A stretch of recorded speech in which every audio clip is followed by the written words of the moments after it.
Barkley was just on. He was here Wednesday, and he was. I asked him about. Bo Nix made some comments earlier this week about the officiating, always giving favoritism to Alabama. I asked Charles about that. He said, first of all, you don't poke the bear, number one. And he said, second of all, if you're not in the game, be quiet. Well, I'll tell you, Charles never has a hard time speaking his mind. No. He's pretty good at that. That is for sure. But he was funny about it. I think if it had been another player, he would have been more critical. But he's a little sensitive with Auburn, as you well know. Yes, he is. He loves his school. He does. We just had Coach Harsin on. I've been around him a couple of times. I really like his style. He's very low-key, serious, and I think he's frustrated. 3 weeks ago, whenever it was, when we were out in College Station, they were in control of their own destiny, and now they're somewhat holding on for dear life.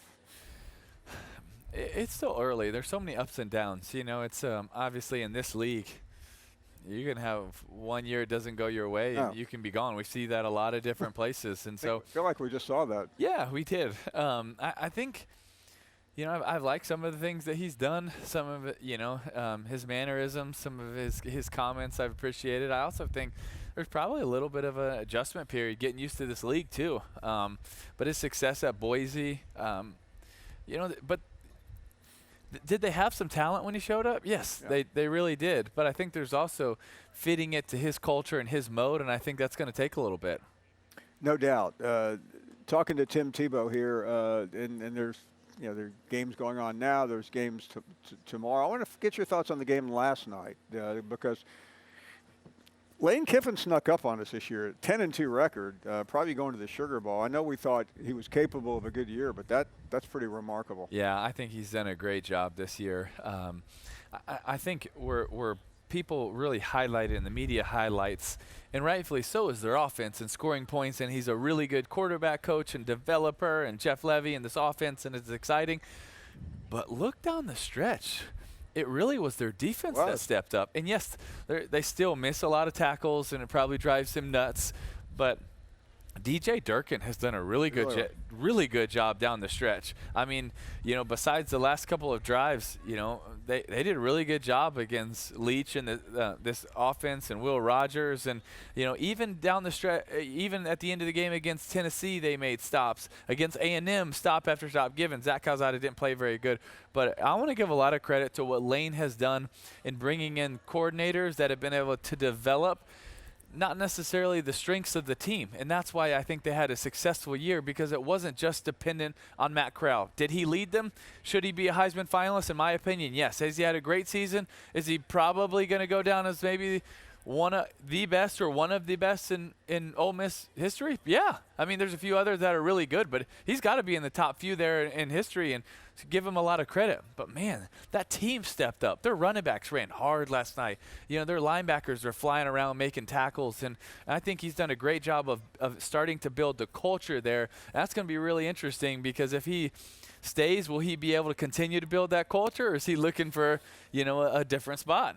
Yeah, no question. Talking to Tim Tebow here as we reflect back on last night, look ahead a little bit to tomorrow. I want to get your thoughts. I know you were asked about it somewhere today because I saw your name pop up, but that could be anywhere with you. But Nick Saban had some comments this week about the self-absorbed fan. Now, we're not familiar with them on this program, of course.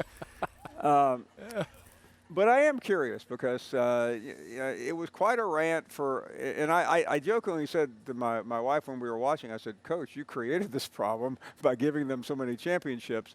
But in the end, what are your thoughts on just the way fans think nowadays? Well, first, I thought it was one of the more honest things that he said in a long time. I thought he was very transparent. And you could I feel like in the middle of that, he wanted to stop and maybe calm down, and probably in his head he heard a few of the ideas talking to him, but he just cared so much. He's like, I'm going to say it anyways, and I loved it. I thought he was honest, very transparent. I thought it came from his heart, and I agreed with it.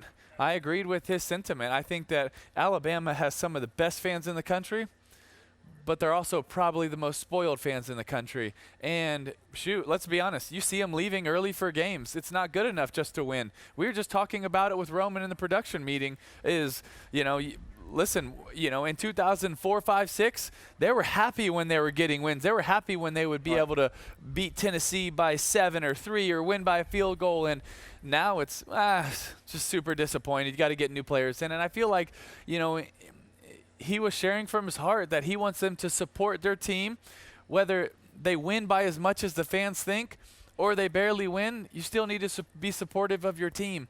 And I appreciate it because, honestly, I felt, even my senior year at Florida, there was parts of it that it wasn't just about winning. We went 12-0. It was about, you didn't win by as much as you did last year. Right. And honestly, that was probably one of the hardest parts of that year was, you in 06 you won by this. In 07 you scored this many points. In 08 you had this many points. Why didn't you have as many? Well, I don't know, because the other team's pretty freaking good too, and it does. It's and Alabama has taken that to another level of 12 years of such dominance over and over and over again. And I think, man, if I was telling Alabama fans something, I would say, hey, step back. Appreciate the success. No, it's not going to last forever.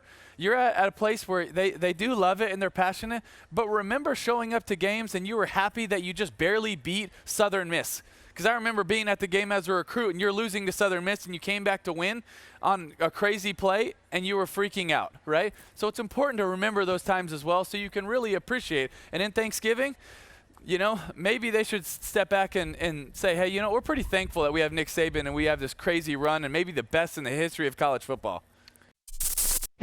Thanks for watching ESPN on YouTube. For live streaming sports and premium content, subscribe to ESPN+.